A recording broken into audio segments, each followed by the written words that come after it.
რატომ არ გუჯერა პრევენციის, სანამ ტკივილი არ დაგვეწყება? გიფიქრიათ ამაზე?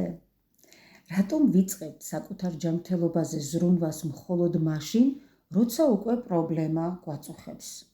ადამიანი ასეა მოწყობილი. ის არ რეაგირებს იმაზე, რაც არ ჩანს. თუ არ გტკივა, თუ ენერგია რაღაც დონეზე მაინც გვაქვს. ჩვენ გონია ჯერ არ არის საჭირო. ეს არის ყველაზე დიდი ილუზია. ადამიანის დიდი ნაწილი პრევენციულ ნაბიჯებს არ დგამს, სანამ სიმპტომი არ გამოჩნდება. ანუ ჩვენ ველოდებით პრობლემას, რომ მერე დავიწყოთ მისი მოგვარება. წარმოიდგინე ახლა, ეს იგივეა მანქანას ზეთი არასდროს შეუცვალო და მერე გაგიკვირდეს, რატომ გაფუჭდა? ორგანიზმი ზუსტად ასე მუშაობს.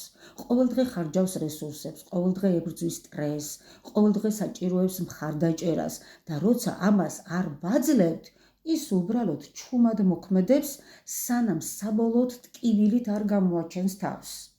ამიტომ გვგონია, უცებ დამემართა, არადა ეს უცებ წლების დაგროვილია. პრევენცია არ იგრძნობა დღეს, მაგრამ მისი არ ქონა ძალიან მძაფრად იგრძნობა ხვალ. მარტივი კითხვა ჩნდება, ელოდებით ტკივილს თუ ზრუნავ მისი მიზეზის აღმოფხვრაზე. ირჩევ გვიან რეაგირებას თუ წინასწარმოქმედებას. თუ გინდა გაიგო, როგორ დაიწყო მარტივად პრევენცია ყოველდღიურობაში, დამიწერე მინდა. გააზიარეთ და გამოიწერეთ, რათა მიიღოთ საჭირო ინფორმაცია.